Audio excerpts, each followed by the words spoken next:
Good morning class. स्वागत है आप सभी का राजीव मैथ्स मंत्रा के यूट्यूब चैनल में। तो कैसे हैं आप लोग? आशा करते हैं कि अच्छे होंगे, स्वस्थ होंगे और पढ़ रहे होंगे। दोस्तों, आज के क्लास में हम लोग क्लास 10 के सीबीएसई बोर्ड के लिए एक महत्वपूर्ण टॉपिक जो कि है linear equation in two variable, उसको आज हम लोग स्टार्ट करने वाले हैं। एकदम जीरो लेवल से स्टार्ट करेंगे और पहले इसके कॉन्सेप्ट को समझेंगे। फिर हम देखेंगे कि कॉन्सेप्ट समझने के बाद हम इस पे बेस्ट क्वेश्चन को कितने आसानी से कर पाते हैं। दोस्तों, ये जो मेरा टॉपिक है linear equation in two variables, ये क्लास 10 में दिया गया है और हम लोग को पढ़ना है। हालांकि आप लोग क्लास 9 में पढ़े होंगे linear equation in one variable. थोड़ा उसको डिस्कस कर लेते हैं, वन वेरिएबल को, फिर हम टू वेरिएबल पे आएंगे। तो देखिए, linear equation in linear equation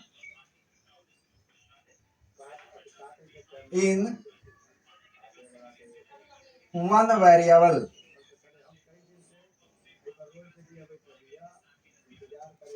क्या होता है? द इक्वेशन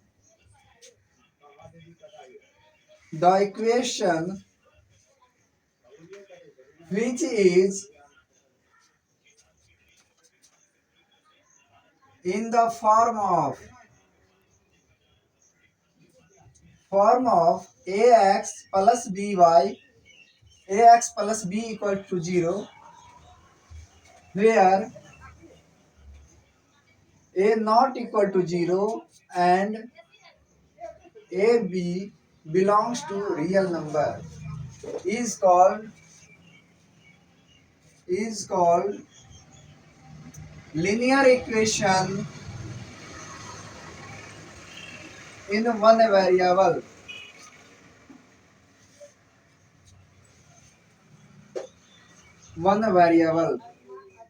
ध्यान देंगे। एग्जाम्पल्स की बात कहें तो जैसे 2x plus 5, 3y minus 2, y plus 1, etc. means the equation which is in the form of ax plus b where a not equal to 0, in means x का जो कोफिशिएंट हुआ वह never be 0 and a b are rational numbers, is called linear equation in one variable. जैसे मैंने example ले लिया इसका, अब इसका क्या होगा? देखिए, इसका स्टैंडर्ड फॉर्म होता है ax plus b equals to 0, होता है ना। अब यहाँ से यदि हम x का वैल्यू निकालें तो यहाँ से x का वैल्यू क्या आएगा? Minus b by a. तो क्या होगा यहाँ से? It has one solution. इस linear equation in one variable का क्या होता है? It has one solution. अब हम टॉपिक पे आते हैं, जो कि मेरा टॉपिक है linear equation in two variable. तो पता ही है, linear means degree of polynomial 1, equation in two और वेरिएबल्स मींस क्या होता है? a symbol having no any fixed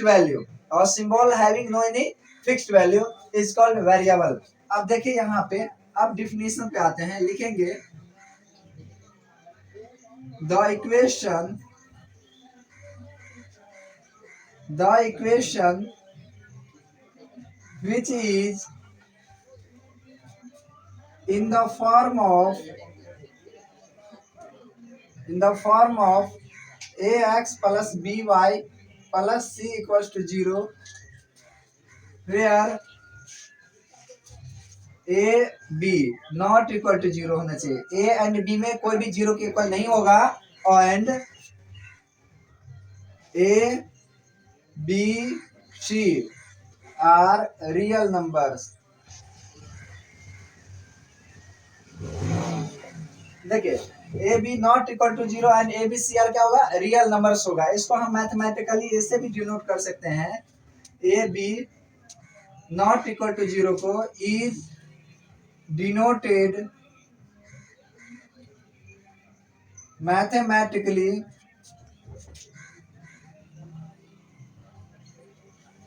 A square plus b square not equal to 0 आना चाहिए, याद रखिएगा। तो मैंने इसका डिफिनेशन क्या पढ़ा कि the equation which is in the form of ax plus by plus c equal to 0 where a b, यानी x और y का कोफिशिएंट जो होगा वह 0 के इक्वल नहीं होगा। देखिए, यदि यह x का कोफिशिएंट 0 हो जाता तो ये लीनियर इक्वेशन वन वेरिएबल में आ जाएगा, जैसे मैंने पढ़ा है। और यहाँ यदि b 0 आ जाएगा तो ये b क्या होगा ax प्लस c, यानी यही लीनियर इक्वेशन में वन वेरिएबल आएगा। इसीलिए क्या होता है कि a b not equal to 0 and a b c are real numbers. फिर आप इसको चाहो तो याद भी रख सकते हैं a b not equal to 0।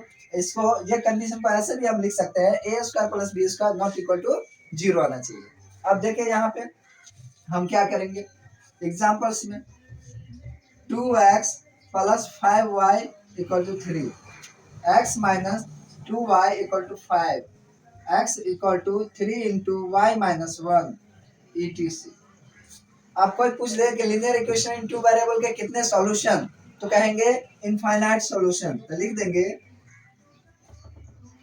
an equation 2x plus y equal to कुछ भी दे दीजिए 1 हैज कितना सॉल्यूशन, तो has infinite solution. Linear equation in two variable के कोई भी सिंगल इक्वेशन हो तो उनके क्या होते हैं इनफाइनाइट सॉल्यूशन होते हैं। जैसे कोई पूछेगा कि 2x plus 5y equal to 3 के कितने सॉल्यूशन होंगे, हाउ मेनी सॉल्यूशन, तो कहेंगे इनफाइनाइट सॉल्यूशन, क्योंकि यार टू वेरिएबल में। तो दोस्तों अभी मैंने पढ़ा कि linear equation in two variable के बारे में, आप लोग पहले स्क्रीनशॉट ले लीजिए फिर हम इसके नेक्स्ट कॉन्सेप्ट को बताएंगे।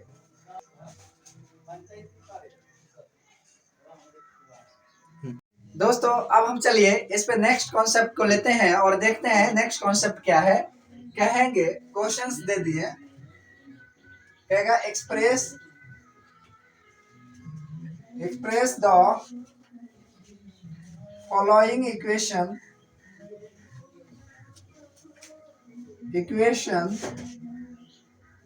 in the form of ax plus by plus c equals to 0 and hence find the value of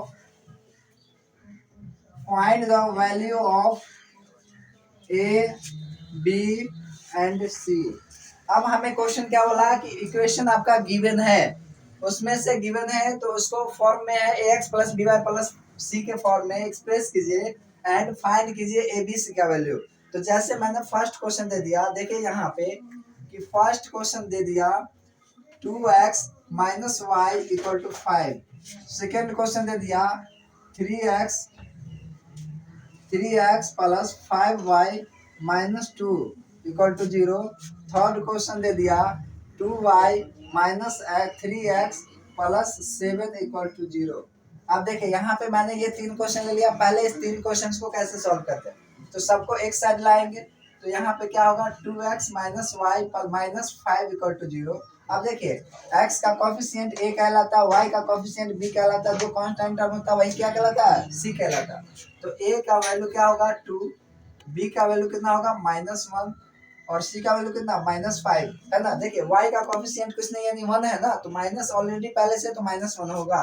अब देखिए यहाँ तो सिंपल सी बात है, a का वैल्यू कितना होगा x के बगल वाला 3, b का वैल्यू कितना होगा y का कोफिशिएंट यानी y के बगल वाला कितना होगा b का वैल्यू 5 और c का वैल्यू कितना कांस्टेंट टर्म लास्ट वाला जो आया। अब देखिए यहाँ पे इसको अरेंज सही तरीके से नहीं किया गया, पहले x का वैल्यू होता था ना, तो पहले हम इसको क्या करते हैं -3x plus 2y plus 7 equal to 0 ऐसे लिख सकते हैं। अब यहाँ से देखिए a का वैल्यू -3, b का वैल्यू कितना 2 और c का वैल्यू कितना आया आपका 7 आया है ना।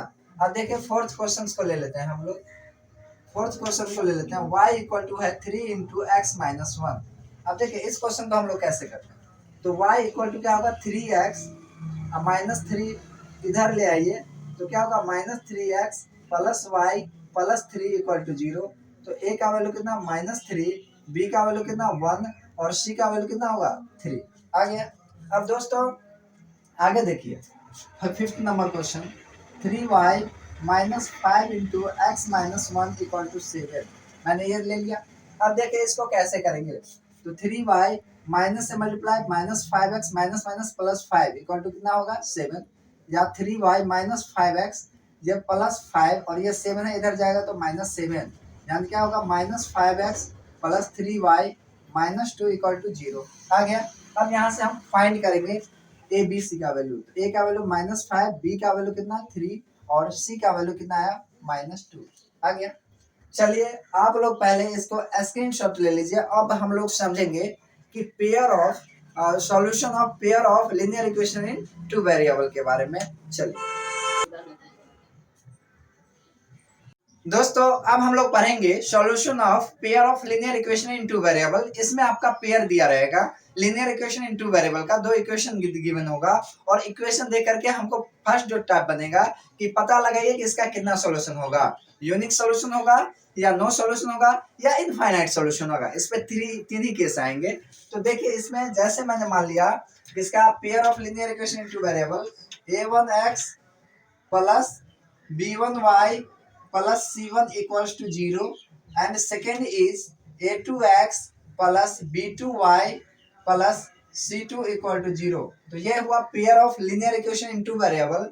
इसमें कंडीशन याद रखना, फर्स्ट कंडीशन जो है आपका, फर्स्ट कंडीशन जो है क्या होगा कि if a1 by a2 not equal to b1 by b2, okay, तो क्या होगा इसका, यहाँ ऐसे लिखिए कंडीशन, यहाँ ऊपर लिखिए डब्बे बना के कंडीशन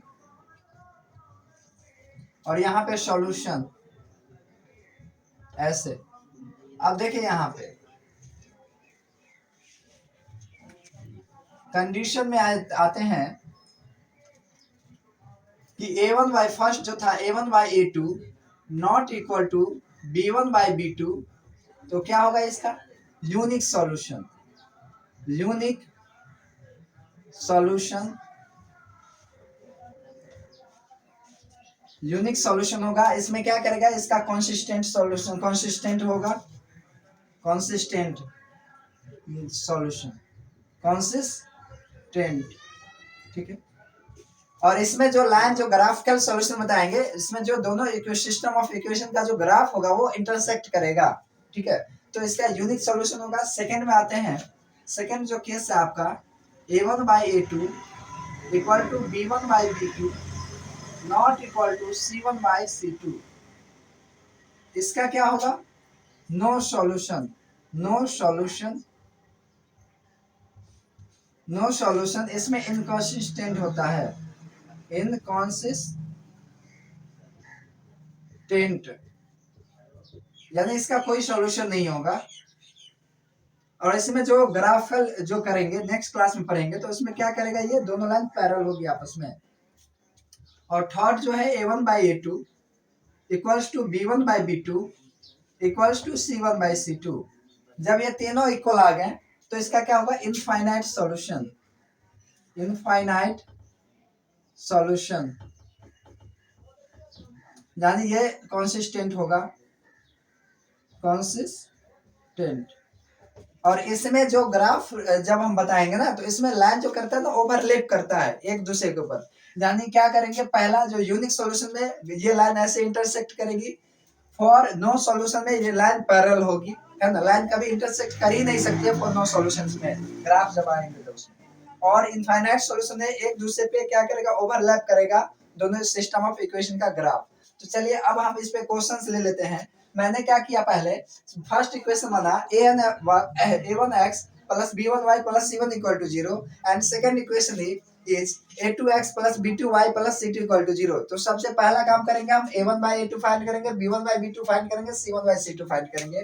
फाइंड करने के बाद a1 by a2 not equal to b1 by b2 आया, then it has unique solution, only one solution.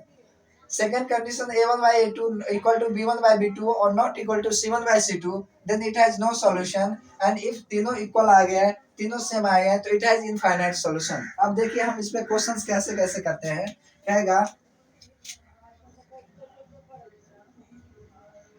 so that the equation 2x plus 3y equal to 5 and 5x minus 2y equal to 8 has unique solution, unique solution. अब देखिए इसमें क्या बोलेंगे, first जो है आपका ध्यान देना, कि ये इक्वेशन है आपका 2x प्लस 3y, और इधर ले आते हैं तो क्या होगा -5 इक्वल टू 0, और इसका क्या ले लेते हैं 5x माइनस 2y, और इधर ले लेते हैं 8 इक्वल टू 0। अब देखिए यहाँ पे क्या करेंगे a1/a2 निकालेंगे, यानी a1/a2 b1/b2 c1/c2, यानी a1/a2 जो निकालेंगे आप कितना आया 2/5, और b1/b2 क्या आएगा b1/b2 3/-2, तो दोनों इक्वल है नहीं है, तो काम यहीं पे खत्म। तो लिख देंगे सिंस यहाँ पे लिख देता हूं मैं, since a1/a2 not equal to b1/b2, so it has unique solution, unique solution. Okay, second question हम ले लेते हैं, so that 5x minus 3y equal to 7 and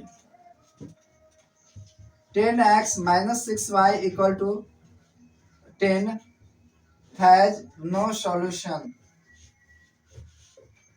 अब देखिए फॉर नो सॉल्यूशन पहले क्या करेंगे, इक्वेशन को इस साइड ले आते हैं, तो क्या होगा 5x माइनस 3y और माइनस 7 इक्वल टू 0, और ये क्या होगा 10x minus 6y minus 10 equal to 0।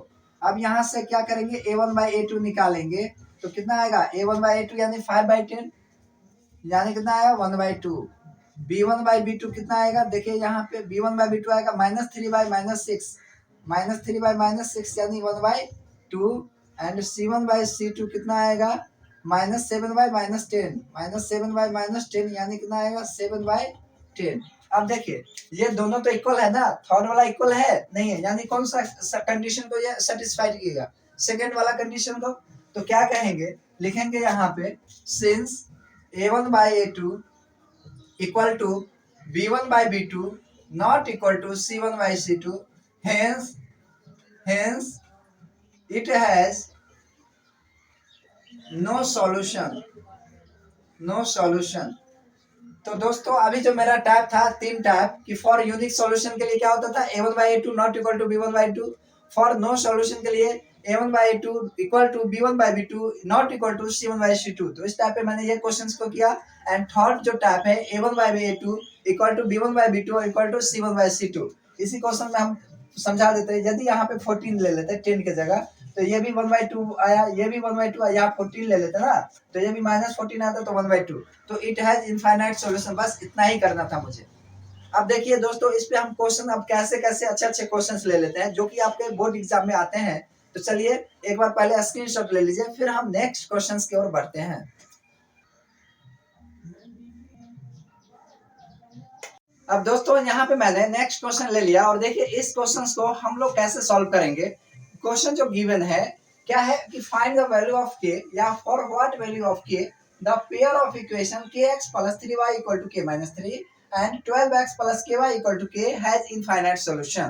और इसी क्वेश्चंस को मैंने दे दिया और यहाँ लिख दिया, क्वेश्चन चेंज कर दिया, फॉर नो सॉल्यूशन के लिए आपको k का वैल्यू फाइंड करना है। तो हम क्या करेंगे, सबसे पहले कॉन्सेप्ट को समझ चुके हैं, अब हम इसका सॉल्यूशन देखेंगे। तो देखिए क्या गिवन है आपका कि kx, सॉल्यूशन में आइए, क्या है कि kx plus 3y equal to कितना है k माइनस 3, एंड ये क्या है 12x plus ky equal to k। यहाँ बोला गया इनफाइनाइट सॉल्यूशन होगा, then we have to find the value of k। चलिए फॉर इनफाइनाइट सॉल्यूशन हम लोग क्या जानते हैं कंडीशन, फॉर इनफाइनाइट सॉल्यूशन,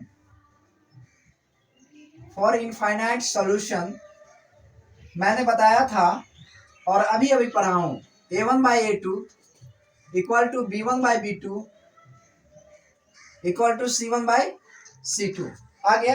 अब देखिए करेंगे, यहाँ वैल्यू पुट करेंगे तो क्या होगा k/12 equal to 3/k equal to k minus 3/k। अब देखिए तीनों इक्वल है ना, तीनों जब इक्वल है तो टेकिंग फर्स्ट टू, क्या कहेंगे कोई भी ले सकते हैं, तो टेकिंग फर्स्ट टू। जब आप फर्स्ट टू लेते हैं तो हम क्या पाते हैं कि ये k/12 इक्वल टू 3/k, यानी क्रॉस मल्टीप्लिकेशन करेंगे तो k स्क्वायर कितना 36, या k का वैल्यू कितना आएगा प्लस माइनस 6। तो यहाँ से k का वैल्यू कितना आया -6 और 6। अब देखिए दोस्तों, यहाँ पे दो आंसर आने के बाद हम अब चेक करेंगे। इसमें देखिए क्या करेंगे चेक। अब k का वैल्यू -6 पे देखते हैं। तो k का वैल्यू -6 होगा तो ये क्या होगा, चेक करते हैं। हाँ, चेक करें तो ये क्या होगा -6/12 इक्वल टू क्या होगा 3/-6। और ये क्या होगा -6 - 9/-6। तो देखिए ये -1/2 तो आ गया, ये 1/2 आ गया माइनस में ये भी। और ये कितना आया -6 और -3 -9 यानी -3/2। तो ये कंडीशन को फुलफिल नहीं किया। देखिए तीनों इक्वल है नहीं है, तो इसलिए k का वैल्यू जो 6 होगा ये नॉट पॉसिबल, नॉट पॉसिबल। ध्यान से समझिएगा, नॉट पॉसिबल। तो k का वैल्यू जो हमें आया, k का वैल्यू कितना आया 6 आया, और यही कितना होगा आंसर। ठीक है। अब देखिए हम सेकेंड क्वेश्चन को लेते हैं। इसमें क्वेश्चन वही है आपका कि इक्वेशन गिवन है kx plus 3y equal to k-3, और ये कितना है 12x plus ky equals to k। तो यहाँ से for conditions for no solution, no solution का कंडीशन क्या होता है, a1/a2 equal to b1/b2 not equal to c1/c2। Okay, तो देखिए a1/a2 क्या होगा k/12 equal to 3/k not equal to k-3/k। अब देखिए क्या करेंगे, टेकिंग फर्स्ट टू इक्वल है, इक्वल वाले को लेते हैं। और देखिए क्या आएगा k/12 इक्वल टू 3/k। तो यहाँ से जो वैल्यू आया k² इक्वल कितना 36 आ गया यहाँ पे। अब k का वैल्यू कितना आएगा यहाँ से +-6।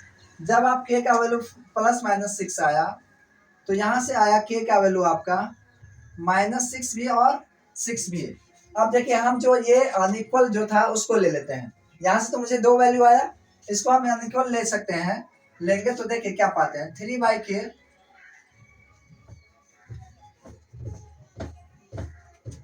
अब देखिए यहाँ से 2 वैल्यू आया, 2 वैल्यू आ जाने के बाद हम यहाँ पे चेक करते हैं। पहले चेक करेंगे कि दोनों वैल्यू में कौन सेटिस्फाइड कर रहा है नो सॉल्यूशन के लिए। तो देखिए पहले हम 6 को ले लेते हैं। ठीक है, टेकिंग k इक्वल टू 6, तो 6 ले लेते हैं। तो क्या होता है देखिए यहाँ पे 6/12 ये आ गया, ये क्या आया 3/6 आ गया, और ये क्या है 6 - 3/6 यानी क्या 1/2 1/2 और 1/2। तो ये तो सेटिस्फाइड नहीं किया नो सॉल्यूशन के लिए, तीनों इक्वल आ गया। तो इसका क्या होगा इनफाइनाइट सॉल्यूशन के लिए होता। तो इनफाइनाइट सॉल्यूशन तो ये 6 जो होगा आपका नॉट पॉसिबल, नॉट पॉसिबल। ध्यान से समझिएगा, नॉट पॉसिबल।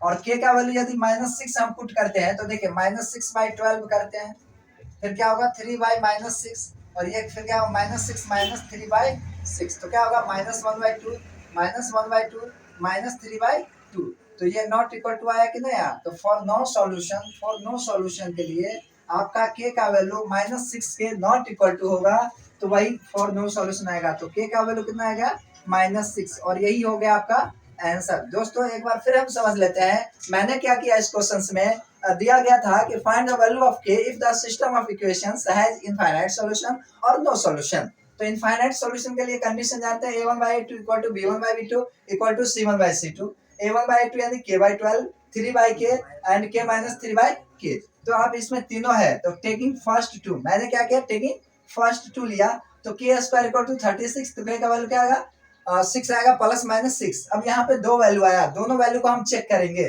कि किस पे हम मेरा जो है इनफाइनाइट सॉल्यूशन आ रहा है। तो मैंने पहले चेक किया -6 पे, तो -6 पे करने के बाद इसका नो सॉल्यूशन आ रहा था। इसका क्या आ रहा था नो सॉल्यूशन आ रहा था, तो ये तो नहीं होगा। और k का वैल्यू 6 रखने पे इसका इनफाइनाइट सॉल्यूशन आया। तो इस प्रकार मेरा जो आंसर है k का वैल्यू कितना है 6 आया। और इसमें क्या आया वही क्वेश्चन था -6 और 6 आया फॉर नॉट पॉसिबल। 6 रखने पे इसका इनफाइनाइट सॉल्यूशन आ रहा था ना, लेकिन मुझे तो बोल रहा था हैज नो सॉल्यूशन, तो -6 रखने पे ना वैल्यू नो सॉल्यूशन आ रहा था। तो इस यहाँ से आंसर क्या आया k इक्वल टू -6। चलिए फिर हम इस पे नेक्स्ट क्वेश्चन ले लेते हैं और देखते हैं इसके फिर नेक्स्ट क्वेश्चन।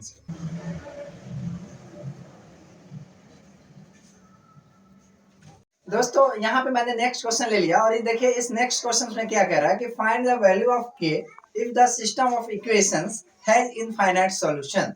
मतलब मेरा सिस्टम ऑफ इक्वेशंस गिवन है और कंडीशन गिवन है कि इनफाइनाइट सॉल्यूशन होगा, then we have to find the value of के।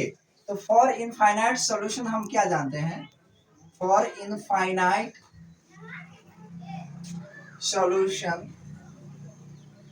फॉर इनफाइनाइट सॉल्यूशन क्या होता है, a1 by a2 equals to b1 by b2 equals to c1 by c2। अब देखिए यहाँ पे क्या करेंगे कि a1 by a2 यानी क्या होगा 2 by k plus 2 equals to 3 by 6 equals to 4 by 3k plus 2। और जब ये तीनों इक्वल हैं तो टेकिंग फर्स्ट टू या टेकिंग लास्ट टू या टेकिंग वन एंड थर्ड, कोई भी दो को ले सकते हैं। तो हम कहते हैं taking first two, taking first two क्या लिए 2 बाई के प्लस 2 इक्वल टू 3 बाई 6, यानी 3 वन 3 3 2 6, यानी आ गया आपका, क्रॉस करेंगे तो k प्लस 2 इक्वल टू 4, यानी k का वैल्यू कितना आया 4 माइनस 2, यानी k का वैल्यू आया 2, और यही आपका होगा आंसर। चूंकि यहाँ पे वन वैल्यू आया, चेक वन ही वैल्यू आया तो चेक करेंगे, फिर भी k का वैल्यू 2 रखेंगे तो देखिए 2 2 4 तो 2 by 4 1 by 2 1 by 2, और 2 रखेंगे यहाँ तो 3 2 जा 6 और 2 by तो 1 by 2। तो इस प्रकार मेरा जो आया वो सेटिस्फाइड कर रहा है, और k का वैल्यू कितना आया 2 आया। अब देखिए कहता है कि find the value of p if the system of equation has unique solution. तो मैंने बताया था यूनिक सॉल्यूशन के बारे में। यूनिक सॉल्यूशन का क्या होता है, if a1 by a2 not equal to b1 by b2। तो यहाँ पे सॉल्यूशन में आ जाएंगे, क्या जानते हैं, कंडीशन फॉर यूनिक सॉल्यूशन क्या होता है, a1 by a2 not equal to b1 by b2, यानी कितना p by 3 not equal to 2 by 1, यानी क्रॉस मल्टीप्लाई करेंगे तो p नॉट इक्वल टू 6, यानी p का जो वैल्यू आना चाहिए 6 के अलावा कोई भी जो है रियल वैल्यू आना चाहिए। तो p वैल्यू ऑफ p का value of p any real value accept